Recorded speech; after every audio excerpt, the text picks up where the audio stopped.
हमारे इस चैनल मैथिली गंगा को लाल बटन दबाकर सब्सक्राइब करें व घंटी के निशान का बटन दबाएं ताकि सभी नए वीडियो आप तक तुरंत पहुंचे बिल्कुल मुफ्त।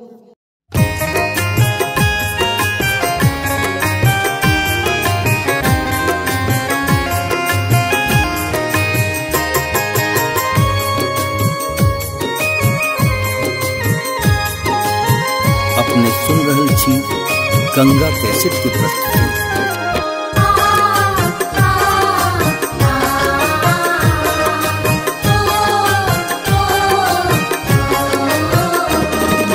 कोना बना दिलौआन यो बाबा हमहू अही के संतान यो।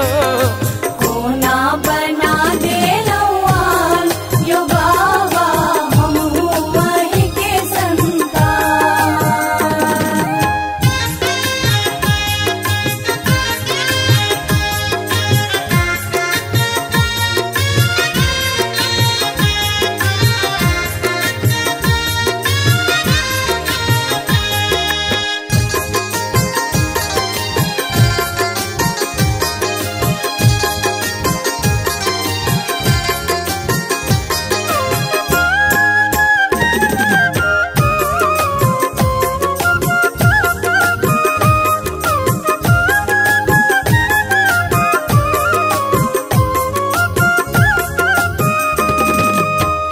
बैजूनाथ कतिक केलो सनाथियो आहक नगर हमहू एलो अनाथियो।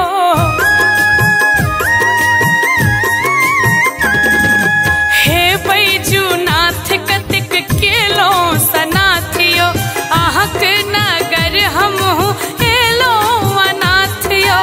आयल छी भोले बाबा आयल छी